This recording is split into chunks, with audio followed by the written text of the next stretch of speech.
সম্পদের অহংকার, সম্পদের প্রাচুর্যতা তোমাদেরকে আল্লাহ রাব্বুল আলামিনের স্মরণ থেকে বিরত রেখেছে। এই যে ধন সম্পদের অহংকার, একে অপরের কাছে বলে বেড়ায়, আর এটা আরো কি করে বাড়ানো যায় এই চিন্তায় মানুষের লগ্ন থাকে আল্লাহ রাব্বুল আলামিনের স্মরণ থেকে মানুষকে ভুলায় দেয়। কতদিন পর্যন্ত এভাবে ভুলে থাকবে? আল্লাহ রাব্বুল আলামিনকে সম্পদের পিছনে কতদিন দৌড়াবে? আল্লাহ রাব্বুল আলামিন এই প্রশ্নের জবাব দিয়েছেন, হাত্তা যুকুতুল মাকাবির, তোমরা কবরে পৌঁছানো পর্যন্ত এই তোমাদের সম্পদের অহংকার, সম্পদের পিছনে দৌড়ানো শেষ হবে না। কবর পর্যন্ত পৌঁছে যাও, তারপরেও এর পেছনে তোমরা দৌড়তে থাকবা। সময় তো হয় না। আল্লাহ নবী সাল্লাল্লাহু আলাইহি ওয়াসাল্লাম বাহরাইনের অধিবাসীদের সাথে একটা চুক্তি করলেন। বাহরাইনের অধিবাসীদের সাথে আল্লাহ নবী সাল্লাল্লাহু আলাইহি ওয়াসাল্লাম চুক্তি করলেন, তারা মুসলমানদের আনুগত্য স্বীকার করবে, মুসলমানদেরকে তারা কর দিবে, জাজিয়া দিবে, মুসলমানদের নির্দিষ্ট মেনে চলবে, তাদের আনুগত্য স্বীকার করবে। সেই মর্মে আল্লাহ রাসূল সাল্লাল্লাহু আলাইহি ওয়াসাল্লাম আলা ইবনে হাজরামি রাদিয়াল্লাহু তাআলা আনহুকে বাহরাইনের আমির নিযুক্ত করলেন।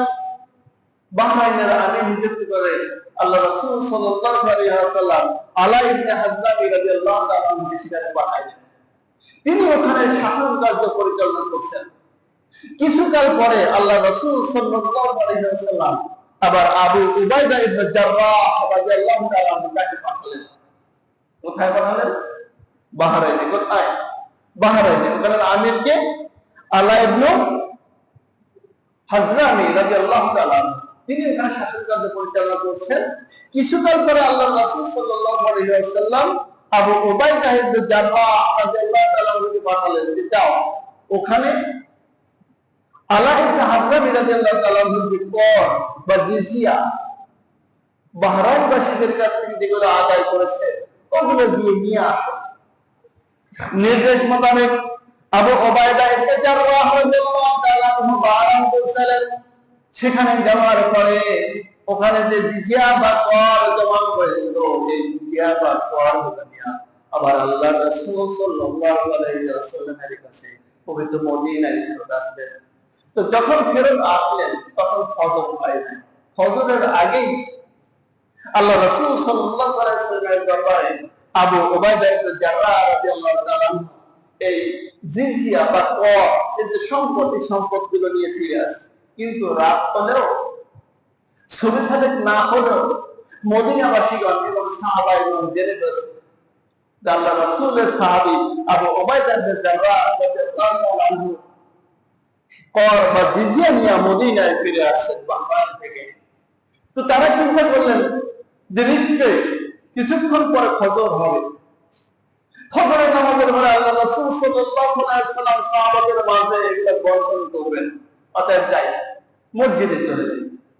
ওই দিন অন্যান্য দিনের তুলনায় মসজিদে নববীতে সাহাবীদের সংখ্যা বেড়ে গেল। সকল সাহাবী উপস্থিত হয়ে গেল। ফজরের সালাত আল্লাহ রাসূল সাল্লাল্লাহু আলাইহি ওয়াসাল্লাম আগমন করলেন, তার ইমামতিতে নামাজ আদায় হলো। ফজরের সালাতের সালাম ফিরানোর পরে আল্লাহ রাসূল সাল্লাল্লাহু আলাইহি ওয়াসাল্লাম সাহাবীদের দিকে মুখ ঘুরিয়ে বসলেন। আমরা বসি না ফজরের সময়, আসরের সময়, বিশেষ করে এই দুই ওয়াক্তে ইমাম সাহেবরা দেখলেন যে মুসল্লিদের দিকে ঘুরে বসেন। এটা আল্লাহ রাসূল সাল্লাল্লাহু আলাইহি ওয়াসাল্লামের সুন্নাত। আল্লাহ রাসূল সাল্লাল্লাহু আলাইহি ওয়াসাল্লাম ফজরের সময় দায়িত্ব বন্টন করে দিতেন, কাকে কোন দায়িত্ব দেওয়া যায়, কোন জায়গায় কোন মিশনে কাকে পাঠাতে হবে, এই দায়িত্ব বন্টন করে দিতেন এই ফজরের নামাজের পরে। এই জন্য সাহাবীদের দিকে ঘুরে বসতেন। আবার দায়িত্ব পালন শেষে আসরের সময় যখন সবাই আবার ফিরে আসতো, আল্লাহ রাসূল সাল্লাল্লাহু আলাইহি ওয়াসাল্লাম তাদের খোঁজ খবর নেওয়ার জন্য আসরের নামাজের পরে সালাত দিয়ে আবার ঘুরে বসতেন, নিয়মিতভাবে তাদের খোঁজ খবর দিতেন। তো আল্লাহ রাসূল সাল্লাল্লাহু আলাইহি ওয়াসাল্লাম তিনি ফজরের নামাজের পরে সালাম ফিরে সাহাবীদের দিকে মুখ করে বসলেন। দেখতে পাইলেন যে অন্যান্য দিনের তুলনায় আজকের মসজিদে মুসল্লির সংখ্যা কি বেশি। আল্লাহ রাসূল সাল্লাল্লাহু আলাইহি ওয়াসাল্লাম সাহাবায়ে কেরামদের দিকে ফিরে একটা মুস্কি হাসি দিলেন। মুস্কি হাসি দিয়ে বললেন, আমার সাহাবীরা, হযরতে আবু উবাইদা ইবনে জাররাহ রাদিয়াল্লাহু তাআলা আনহু বাহরাইন থেকে এসে মাল সম্পদ নিয়ে মদিনায় আগমন করেছে। এই সংবাদ হয়তো তোমাদের কাছে পৌঁছে গেছে, তোমাদের কাছে মনে হয় পৌঁছে গেছে এই খবর, এই জন্য আজকে সবাই উপস্থিত হয়েছে, তাই না? সাহাবায়ে কেরাম জবাব দিলেন, ইয়া রাসূলুল্লাহ সাল্লাল্লাহু আলাইহি ওয়াসাল্লাম, হ্যাঁ, আমরা সংবাদ পেয়েছি, যার কারণে আমরা সবাই উপস্থিত হয়েছি। আল্লাহ নবী সাল্লাল্লাহু আলাইহি ওয়াসাল্লাম বললেন, ওয়ালা তাবশিরু ওয়া আমিলু মা ইয়াসুরুকুম। আল্লাহ নবী সাল্লাল্লাহু আলাইহি ওয়াসাল্লাম বললেন, তোমরা সুসংবাদ গ্রহণ করো, তোমরা যেই জন্য এসেছো সেই সম্পদের সুসংবাদ গ্রহণ করো। আল্লাহ রাসূল সাল্লাল্লাহু আলাইহি ওয়াসাল্লাম সাহাবায়ে কেরামদেরকে সুসংবাদ দিলেন, তোমরা যে আশা করে আসছো আমার পক্ষ থেকে সেই আশার ব্যাপারে সুসংবাদ গ্রহণ করো। আল্লাহ নবী সাল্লাল্লাহু আলাইহি ওয়াসাল্লাম এরপরে মূল কথাগুলো বললেন, যে উদ্দেশ্যে এই হাদিসটা এখানে আলোচনা করছি, এইবার মূল বিষয়টা ভালো করে লক্ষ্য করো। আল্লাহ নবী সাল্লাল্লাহু আলাইহি ওয়াসাল্লাম এরপরে আল্লাহ রাব্বুল আলামিনের কসম করে বললেন, আল্লাহি মাল ফাকরা আখশা আলাইকুম। আল্লাহ রাব্বুল আলামিনের কসম, তোমরা গরীব হয়ে যাবা এই আশঙ্কা আমি করি না। তোমরা যে গরীব হয়ে যাবা এই আশঙ্কা আমি করি না, বরং আল্লাহ রাব্বুল আলামিন তোমাদেরকে অনেক সম্পদের মালিক বানাবেন, তোমরা বড় বড় অট্টালিকা বানাবে, তোমাদের ব্যাংক ব্যালেন্স হবে, টাকা পয়সা হবে, বাড়ি গাড়ি হবে, সব কিছুই হবে। ওয়ালাকিন আখশা আলাইকুম আন তুবসাতা আলাইকুম দুনিয়া কামা বুসতাত আলা মান কানা ক্বাবলাকুম। আল্লাহ নবী সাল্লাল্লাহু আলাইহি ওয়াসাল্লাম বলেন, তোমরা গরীব হয়ে যাবা এই আশঙ্কা আমি করি না। আল্লাহ রাব্বুল আলামিন তোমাদের সম্পদের মালিক বানাবেন, তোমরা ধনী হয়ে যাবা, কিন্তু আমি আশঙ্কা করি দুনিয়াকে তোমাদের পিছনে লাগিয়ে দেওয়া হবে, দুনিয়ার মহব্বত করে দেওয়া হবে, তোমাদের পূর্ববর্তী করে না, যেমনি ভাবে দুনিয়ার পেছনে দৌড়াইতো আমার আশঙ্কা হয় তোমরা দুনিয়ার মহব্বতে পড়ে দুনিয়ার পিছনে দৌড়াইবা, আল্লাহকে ভুলে যাইবা, আল্লাহ স্মরণ থাকবে না। সম্পদ পাওয়ার পরে সম্পদের পিছনে তোমরা দৌড়াইতে থাকবা, এর প্রতি তোমাদের মহব্বত হয়ে যাবে। ফাতানাফাসুহা কামা তানাফাসুহা, আর তোমরা এর প্রতিযোগিতায় লিপ্ত হয়ে যাবে, যেমনি ভাবে পূর্ববর্তী গণেরা তোমাদের পূর্বপুরুষেরা এই সম্পদের জন্য প্রতিযোগিতা করত, তোমরাও ঠিক তেমনি ভাবে প্রতিযোগিতায় লিপ্ত হয়ে যাবে। আর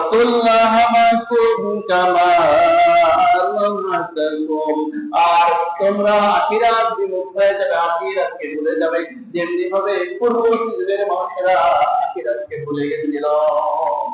এটা আমি আশঙ্কা করি। তিনটা বিষয়, দুনিয়ার পিছনে তোমরা দৌড়াইবা, সম্পদের পিছনে তোমরা দৌড়াইবা, কোনো দোষ নয়, এ ব্যাপারে তোমরা প্রতিযোগিতাও করবা। এখন মেম্বার হয়েছে, যত টাকা পয়সা আয় হয় এর দ্বারা চলে না, যত সম্মান পাও এর দ্বারা চলে না, আবার চাই এর থেকে আর একটু বেশি। চেয়ারম্যান নির্বাচন করে চেয়ারম্যান হইল, এবার চিন্তা করে আরো একটু সুযোগ আছে, আরো একটু বড় হতে পারে, আমার জনপ্রিয়তা বেশি, অতএব আমার ক্ষমতাও বেশি, আমি এবার এমপি নির্বাচন করব। এভাবে মানুষের আকাঙ্ক্ষা শুধু বাড়তে থাকে বাড়তে। ছোট্ট একটা চাকরি করে,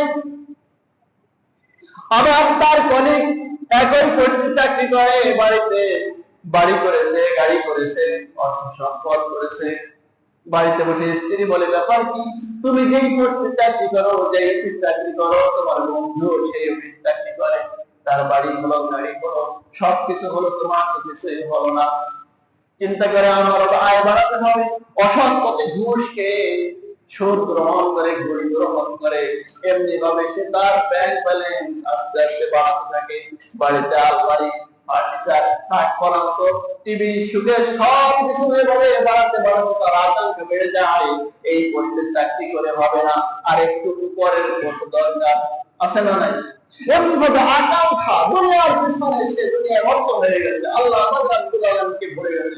শুধু তাই নয়, প্রতিযোগিতা করে আরেকজন আমার এত পরিমাণ চাকরি করে, সে বেতন বেশি পায়, তার আয় বেশি, আমার আয় বাড়াতে হবে, আমার আয় লাগবে, প্রতিযোগিতা শুরু করে দেয়। বৈধ হোক অবৈধ হোক, অবৈধ পথে এমনি ভাবে মানুষেরা চলে যায়, বৈধ পথে আর থাকে না, অবৈধ পথের আয় বেশি, গরম টাকা, নগদ ইনকাম, এমন আয়ের প্রতি মানুষেরা যখন নাবিত হয়ে যায়, আল্লাহর নবী সাল্লাল্লাহু আলাইহি ওয়াসাল্লাম বলেন, তখন মানুষেরা আখিরাতে বিমুখ হয়ে যায়, পরকালের কথা আর চিন্তা করে না, তখন সবকিছু ভুলে যায়। আল্লাহ তাআলা রাব্বুল আলামিন শেষে বলেন, আল্লাহাকুমুত তাকাতুরু হাত্তা যুরতুমুল মাকাবির। সম্পদের প্রাচুর্য, সম্পদের রোগ তোমাদেরকে আল্লাহ হতে গাফেল করে রেখেছে, আর এই গাফেলাতি তোমাদেরকে কবর পর্যন্ত পৌঁছায়া দিবে। ঘুষ পায় না, মানুষের অনেক সময় চিন্তা করে, ভালো চিন্তা করে না, গাড়ি করছি, বাড়ি করছি, ব্যাংক ব্যালেন্স করছি, আর কিছু টাকা পয়সা জমা করতে পারলে পরে আগামী বছর থেকে আর সুদ খাবো না, ঘুষ খাবো না, আগামী বছর থেকে রোজা পালন শুরু করে দেবো, আগামী বছর থেকে দাড়ি রেখে দেবো, আগামী বছর থেকে নামাজ আদায় করে শুরু করে দেবো। এরকম পরিকল্পনা অনেকে করে, করে না? করে না? আমাদের ভিতরে অনেকে আছে। যদি বলি ভাই দাড়িটা রেখে দেন, আল্লাহ রাসূলের সুন্নাহ, বলে বয়স হয় নাই তো, আর একটু হোক, এখনো মেয়ে বিয়ে দিই না, আর একটু হোক, আর একটু 2 বছর পরে রাখি, 1 বছর পরে রাখি, এরকম একবার চিন্তা আমাদের ভিতরে আসে নাই? অনেকেরই আছে, কিন্তু সে তো জানে না, সে তো জানে না আগামী বছর আসার পূর্বেই তার কবরস্থানে ঠিকানা হয়ে যাবে, সে আগামী বছর আসবে কি, কিন্তু তার ভাগ্যে আর জুটবে না। নাই এমন হয় না? অসংখ্য মানুষ কবরস্থানে শুয়ে আছে, যারা এই ধরনের চিন্তা করেছিল যে আগামী বছর থেকে ভালো কাজ করা শুরু করবো, কিন্তু সেই সময় পায় নাই। এই যে আমাদের মধ্য থেকে আমাদের এই যে জনি হাসান ভাই যুবক, আমার বেশি বয়স না, আমার বয়সী, এই যে কয়েকদিন আগে মৃত্যুবরণ করলো, কেউ কি ভাবছে যে জনি হাসান ভাইয়ের মতো মানুষ, কি জোয়ান তাজা, কি স্বাস্থ্য শরীর, দেখতে শুনতে কত ছোট মধ্যে অধিকারী, আহা, হঠাৎ করে এই দুনিয়া থেকে আল্লাহ রাব্বুল আলামিন নিয়ে গেলেন। আপনি আমি কি কেউ জানি যে আপনার আমার মৃত্যু কোনদিন হবে? তাহলে কি করে আমরা চিন্তা করি আগামী বছর থেকে ভালো হয়ে যাবে? আল্লাহ রাব্বুল আলামিন বলেন, এই পরিকল্পনা করে কেউ রেহাই পাবে না, বরং এটা হলো শয়তানের একটা শয়তানি, বরং তোমাদেরকে এটা কবর পর্যন্ত নিয়ে যাইবে। নাউযুবিল্লাহ, এটা মানুষকে কবর পর্যন্ত নিয়ে যাবে। দুনিয়াতে যাওয়ার কোনো শেষ নাই, যাওয়ার কি নাই? যাওয়ার কোনো শেষ নাই। আর আনাস ইবনে মালিক রাদিয়াল্লাহু তাআলা আনহু قال رسول الله صلى الله عليه وسلم لو كان لابن آدم واديان من ذهب। হযরত আনাস ইবনে মালিক রাদিয়াল্লাহু তাআলা আনহু বর্ণিত, তিনি বলেন রাসূলুল্লাহ সাল্লাল্লাহু আলাইহি ওয়াসাল্লাম বলেন, কোন আদম সন্তানকে যদি 2টা স্বর্ণের উপত্যকা দেওয়া হয়, 2টা স্বর্ণের পাহাড় দেওয়া হয়, ভাবতে পারছেন কথা কত বড়? স্বর্ণের পাহাড়। কিসের পাহাড়? দাম আছে না? সবচেয়ে দামি জিনিস নাকি? স্বর্ণের পাহাড়। বর্তমান ভরি কত? লক্ষাধিক টাকা যার দাম। আল্লাহ নবী সাল্লাল্লাহু আলাইহি ওয়াসাল্লাম একটার কথা বলেন না, আল্লাহ নবী সাল্লাল্লাহু আলাইহি ওয়াসাল্লাম 2টা দিয়ে শুরু করেছেন। তো বনি আদমকে যদি 2টা স্বর্ণের পাহাড় দেওয়া হয়, ওই বনি আদমের তো মন ভরবে না, লা হাত্তা আইয়াকুনা লাহু সালিস। ওই বনি আদম মনে মনে চিন্তা করবে, মনে মনে আশা পোষণ করবে, আরে আমার যদি 3য় আরো একটা স্বর্ণের পাহাড় হইত। কত খাইবে একজন মানুষের? খাওয়ার জন্য কত লাগে, পেট কত বড়। 2টা স্বর্ণের পাহাড় দেওয়ার পরও ওই ব্যক্তির মন ভরবে না, সে চাইবে আরো একটা স্বর্ণের পাহাড় যদি আমার হইতো, যদি আরো একটা দেওয়া হয়, তিনটা যদি হয়, সে চতুর্থীর জন্য অপেক্ষা করতে থাকবে। যদি আরো একটা হইতো, এমন করে করে সে কবর পর্যন্ত পৌঁছায় যাবে, তবুও ফিরতে পারবে না, তার আকাঙ্ক্ষা শেষ হবে না।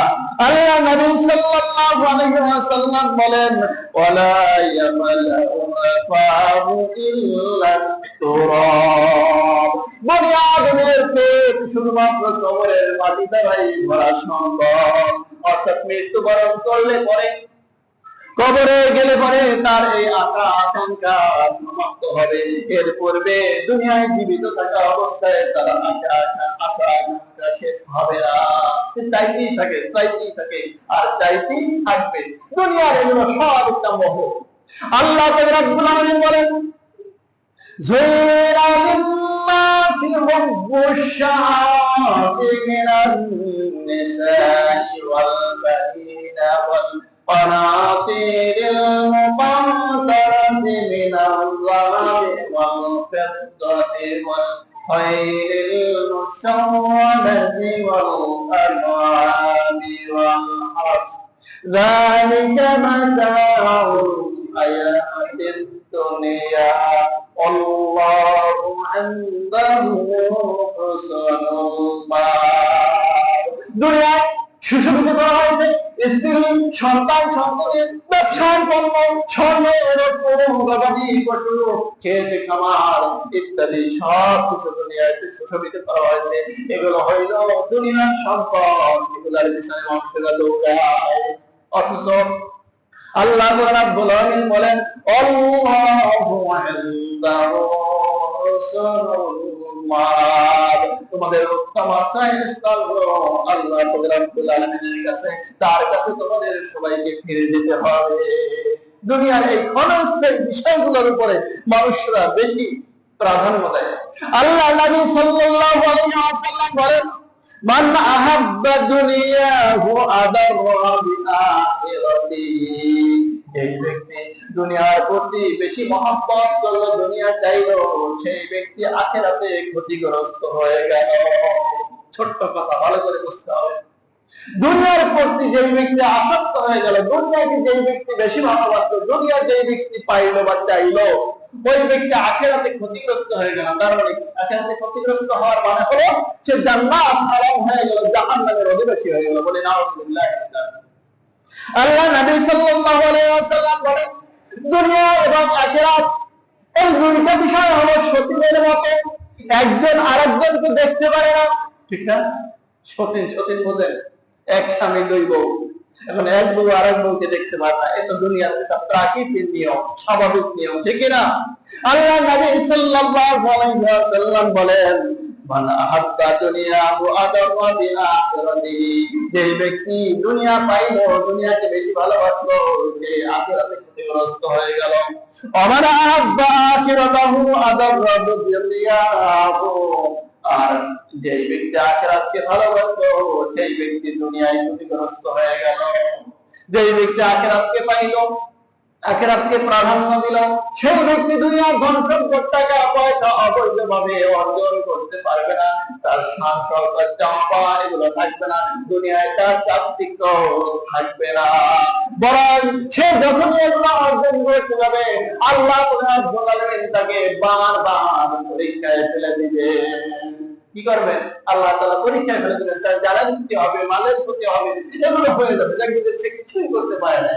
আল্লাহ রাব্বুল আলামিন বলেন, ওয়ালা নাবলুওয়ান্নাকুম বিশাইইন মিনাল খাউফি ওয়াল জু'i ওয়া নাকসিম মিনাল আমওয়ালি ওয়াল আনফুসি ওয়াস সামারাত। যারা আখিরাতকে চাইবে, আল্লাহ রাব্বুল আলামিনকে বিশ্বাস করবে, পরকালকে বিশ্বাস করবে, আল্লাহ রাব্বুল আলামিন বলেন, তাদেরকে আমি পরীক্ষা করব ভয় দিয়া, ক্ষুধা দিয়া, তাদের সম্পদের হানি করে, তাদের শরীরের হানি করে, তাদের জীবনের হানি করে আমি তাদেরকে পরীক্ষা করব। আল্লাহ রাব্বুল আলামিন বলেন, অবাশশিরিস সাবিরিন, সুসংবাদ দাও ওই সমস্ত ধৈর্যশীলদেরকে যারা এগুলা করার পর তারা আল্লাহ রাব্বুল আলামিনের পথে অচল থাকে। জানের ক্ষতি হয়েছে, মালের ক্ষতি হয়েছে, ফসলের ক্ষতি হয়েছে, সম্পদের ক্ষতি হয়েছে, কিন্তু তারপরেও অসৎ পথে যায় নাই, অসৎ পথ থেকে আয় করে এই ক্ষতিপূরণ সে করে নাই। কারণ আল্লাহ রাব্বুল আলামিনের দিন সঠিক পথে, সিরাতাল মুস্তাকিমের পথে দৃঢ় থেকেছে। আল্লাহ রাব্বুল আলামিন বলেন তাদেরকে সুসংবাদ দাও, তারা আখিরাত পাবে। দুনিয়া তারা ত্যাগ করেছে, তারা কি পাবে?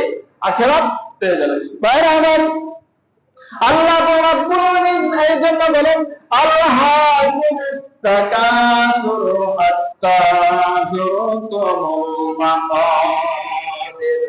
দুনিয়ার প্রাচুর্য তোমাদেরকে আল্লাহ রাব্বুল আলামিন সমাজ থেকে বিরত রেখেছে, আর এই বিরত রাখা তোমাদেরকে কবর পর্যন্ত পৌঁছায় দেবে। কাল্লা সাওফা তা'লামুন। আল্লাহ রাব্বুল আলামিন কঠিন হুঁশিয়ারি দিলেন, খবরদার কখনোই নয়, বরং তোমাদেরকে এই বিষয়ে আমি জানাবো, অচিরেই জানাবো।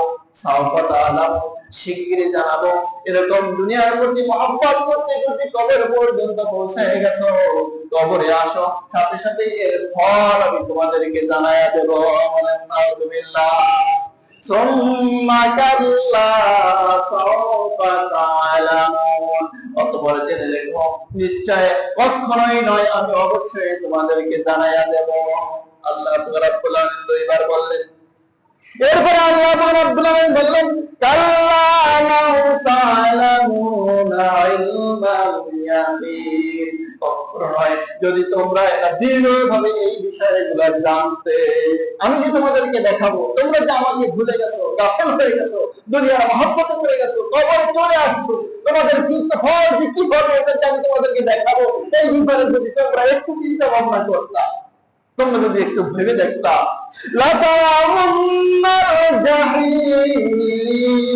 আল্লাহ রাব্বুল আলামিন যতগুলো আয়াত এখানে বলেছেন, প্রত্যেকটা আয়াতে কসম করেছেন। আল্লাহ রাব্বুল আলামিন কসম করে বলেন লাতারাউন্নাল জাহিম, নিশ্চয় তোমরা তো জাহান্নাম দেখবা, তোমাদেরকে আমি জাহান্নাম দেখাবো, নিশ্চয় দেখাবো। কিন্তু দেখাবো এই কথা বললেই তো হলো, কারণ আল্লাহর কথা তো মিথ্যা নয়, তার কথা তো সত্য। কিন্তু তারপর আল্লাহ তাআলা কসম করে বলেন না, অবশ্যই তারা অন্যায় জাহিম, তোমাদেরকে আমি জাহান্নাম দেখায় দেব। সুম্মা লাতারাউন্নাহা আইনাল ইয়াকিন। মনে করছো তোমরা স্বপ্নে দেখবা, বাস্তবে দেখবা না, এমনটা কি মনে করছো? আল্লাহ রাব্বুল আলামিন বলেন অতঃপর তোমাদেরকে আমি এমন ভাবে দেখাবো, দিব্য পর্দার মতো চাক্ষু চোখের সামনে এনে ভালো করে তোমাদেরকে দেখায়া দেব। জাহান্নামের স্বাদ তোমাদের অন্তঃকরণে আমি প্রবেশ করাইয়া দেব। ভালো করে বুঝবো তখন। গোদামিন দিয়ে দেখা দিলাম ওই যে জাহান্নাম দেখো দেখো, এভাবে দেখে চলে যাবা না, কারণ তোমাদেরকে অবশ্যই প্রবেশ করা, এর স্বাদ তোমাদেরকে গ্রহণ করে দেবো। বলি নাউযুবিল্লাহ। আল্লাহ রাব্বুল আলামিন বলেন সুম্মা লাতুসআলুন্না ইয়াওমাইযিন আনিন নাঈম। অতঃপর এই জাহান্নামের ভিতর থেকে তোমাদেরকে প্রশ্ন করা হবে, দুনিয়াতে তোমাদেরকে যে সমস্ত নিয়ামত আমি আল্লাহ রাব্বুল আলামিন দিয়েছিলাম, এই সমস্ত নিয়ামত সম্পর্কে তোমাদেরকে জিজ্ঞাসা করা হবে। কি নিয়ামত দিয়েছে বলতে পারেন? অসংখ্য নিয়ামত, অসংখ্য নিয়ামত। দুই চোখে যা কিছু দেখি সবকিছু আল্লাহ রাব্বুল আলামিনের পক্ষ থেকে নিয়ামত। সুবহানাল্লাহ। এক ব্যক্তি হযরতে মূসা আলাইহিস সালাম বললেন, ও মূসা আলাইহিস সালাম, তুমি তো তুর পর্বতে যাচ্ছ আল্লাহ রাব্বুল আলামিনের সাথে কথা বলার জন্য, তুমি আল্লাহ রাব্বুল আলামিনকে একটু বলিও আমার পরনে বস্ত্র নাই, খাবারের অন্ন নাই, আমি ক্ষুধা 3 দিন ধরে খাই না, শরীরে কোনো পোশাক নাই, সামান্য একটু বালু দ্বারা আমার লজ্জাস্থান হেফাজত করেছি, আমি বালু দিয়ে ঢেকে রেখেছি। আল্লাহ রাব্বুল আলামিনকে বলিও যাতে করে সে আমার এই বিপদ থেকে আমাকে মুক্ত করে, আমাকে স্বাবলম্বী করে দেয়। মূসা আলাইহিস সালাম বললেন আচ্ছা ঠিক আছে। হযরত মূসা আলাইহিস সালাম তুর পর্বতে গিয়া আল্লাহ রাব্বুল আলামিনের কাছে এই অভাবী ব্যক্তির ফরিয়াদ তুলে ধরলেন, আয় আল্লাহ তাআলা, অভাবী ব্যক্তি, ঘরে খাবার নাই, 3 দিন ধরে অভুক্ত, তার পরনে কোনো কাপড় নাই, উলঙ্গ, সামান্য বালু দ্বারা লজ্জাস্থান ঢেকে রেখেছে। এর থেকে উত্তরণের উপায় চেয়েছে। আল্লাহ রাব্বুল আলামিন হযরত মূসা আলাইহিস সালামকে জানায় দিলেন, ও মূসা আলাইহিস সালাম, তুমি গিয়ে ওই অভুক্ত ব্যক্তিকে বলবা তোমাকে যেই অবস্থায় আল্লাহ তাআলা রেখেছেন সেই অবস্থার উপরে যেন শুকরিয়া আদায় করে। সুবহানাল্লাহ। যেমন রেখেছে তার উপরে যেন শুকরিয়া আদায় করে। বলেন তো এরকম অবস্থা আমাদের কারো আছে ভিতরে? আছে কারো? আল্লাহ রাব্বুল আলামিন লা ইন শাকারতুম লাযিদান্নাকুম ওয়া লা ইন কাফারতুম ইন্না আযাবি লাশাদীদ। যদি তোমরা আমার নিয়ামতের শুকরিয়া আদায় করো তাহলে আমি তোমাদের নিয়ামত আরো বাড়ায় দেব, আর যদি নিয়ামতের না শুকরিয়া করো তাহলে জেনে রেখো আমার শাস্তি বড় কঠোর, শাস্তি বড় কঠোর। অতএব তাকে জানাই দিও সে যে অবস্থা আছে এই অবস্থায় যেন শুকরিয়া আদায় করে। হযরত মুসা আলাইহিস সালাম ফিরে আসলেন, এসে যখন ওই ব্যক্তিকে বললেন আল্লাহ রাব্বুল আলামিন তোমাকে শুকরিয়া আদায় করতে বলছেন যে অবস্থায় আছে এই অবস্থার উপরে, লোকটি ক্ষেপে গেল, রেগে গেল। লোকটি বলল, ও মুসা তুমি একটা পাগল আর তোমার আল্লাহ পাগল। বলেন নাউযুবিল্লাহ। যে অবস্থায় আছে এই অবস্থা থেকে শুকরিয়া আদায় করতে বলছে, এরকম কথা হলো? আমি 3 দিন ধরে খাইতে পারি না, আমার পরনে কোনো কাপড় নাই, বালু দিয়ে আমার স্থান ঢুকে রেখেছি, তুমি বলছো এর উপরে শুকরিয়া আদায় করতে। আল্লাহ রাব্বুল আলামিন ওহীর মাধ্যমে হযরত মুসা আলাইহিস সালামকে জানালেন, ও মুসা আলাইহিস সালাম তুমি বলো 3 দিন পর্যন্ত অবুক্ত থাকার পরেও তার জীবনটা আমি কেড়ে নেই নাই, বরং জীবন বাঁচিয়ে রাখার জন্য যে উপকরণ প্রয়োজন তা দিয়ে আমি তাকে দুনিয়ায় এখনো বেশি বাঁচিয়ে রেখেছি। সুবহানাল্লাহ। এখন মারি নাই, তুমি তো বেঁচে আছো, এই বেঁচে আসার শুকরিয়া আদায় করো। ও সবাই তোমার বসরাই, কিন্তু আল্লাহ রাব্বুল আলামিন তোমাকে বেইজ্জত করেন নাই।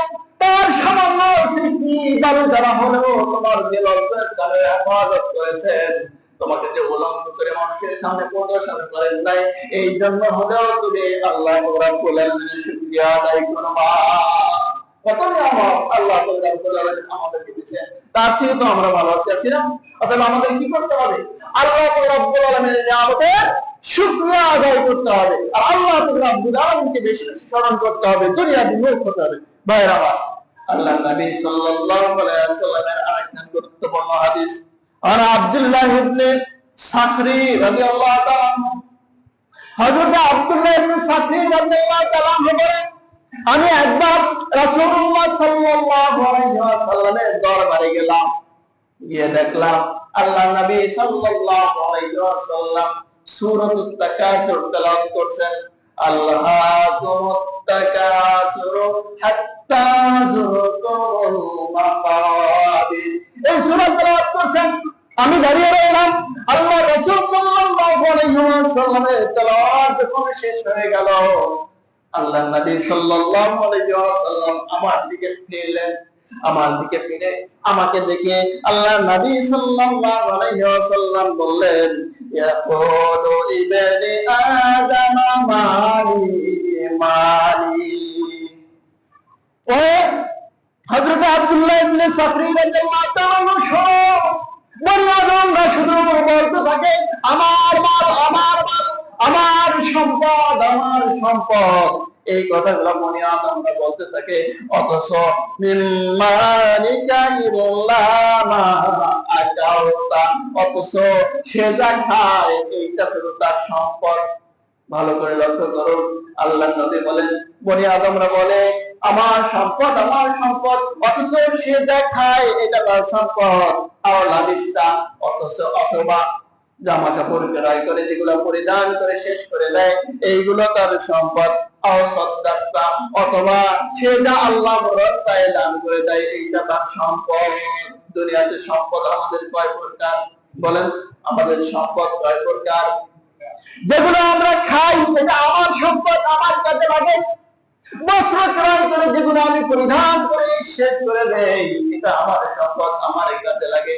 আর যেগুলো আল্লাহর রাস্তায় দান করে দেই এইটা আমার আমলনামায় জমা হয়, এইটা আমার সম্পদ। আল্লাহর নবী বলেন, ও খায়রু মালিক, যে সম্পদগুলো আল্লাহর রাস্তায় ব্যয় করা হয় এই প্রকার সম্পদের মধ্যে এটাই হলো উত্তম সম্পদ, এটা হলো সবচেয়ে দামি সম্পদ, এটা পরকালের জিন্দেগিতে কাজে লাগবে। আল্লাহ নবী সাল্লাল্লাহু আলাইহি ওয়াসাল্লাম বলেন, ওমা সিওয়া তারাকাহু লিন্নাস, আর বাকি যত সম্পদ আছে এগুলো দুনিয়ার মানুষের জন্য তোমার রেখে দিতে হবে, এতে তোমার কোনো অংশ নাই। এবার আল্লাহ রাসূলের কথা মিলাই দিলেন, ঘুষ খাইছেন, সুদ খাইছেন, অন্যায় ভাবে যত সম্পদ অর্জন করছেন, জায়গা করছেন, গাড়ি করছেন, বাড়ি করছেন, ব্যাংক ব্যালেন্স করছেন, এখন মরে যান। মরে যাওয়ার পরে আপনার কি কি সম্পদ থাকবে? আপনাকে এই মরা আলাসটাকে সুন্দর বাড়ির ভিতরে বের করে দেবে, আপনার সুন্দর দামি গাড়িতে চড়াইয়া আপনাকে বসুন্ধরায় আর ঘুরতে নিয়ে যাওয়া হবে না। আপনার ব্যাংক ব্যালেন্স, টাকা পয়সা আপনার সাথে কবরে দিয়া দেওয়া হবে না। সবকিছু দুনিয়ায় মানুষেরা ভোগ করবে, আপনি খালি হাতে চলে যাবে। কোন সম্পত্তি আপনার আমার না, আপনার আমার না। আপনার আমার সম্পদ কয় প্রকার? 3 প্রকার, যেটা আমরা খাই আলহামদুলিল্লাহ হালাল উপার্জন করে যত ইচ্ছা খাবেন, কোনো নিষেধ নাই। দ্বিতীয়ত আপনার পোশাক, যেগুলো আপনি পরেন, আপনার ভালো পোশাকের প্রয়োজন, আপনার হালাল পয়সা দিয়ে আপনার যত সুন্দর করে ভালো পোশাক বানাতে পারেন, কোনো নিষেধ নাই, ব্যবহার করবেন। 3 নম্বর হলো যেগুলো আল্লাহ রাস্তায় দান করছেন, এইটা আপনার আমলনামায় পরকালের জিন্দেগির জন্য জমা থাকবে। এখন আল্লাহ নবী সাল্লাল্লাহু আলাইহি ওয়াসাল্লাম বললেন যে এই 2 প্রকারের ভিতর হুয়া খায়রুল মালিক, সর্বশেষ যেটা আছে আল্লাহর রাস্তায় দান করা, এটা হলো উত্তম মাল।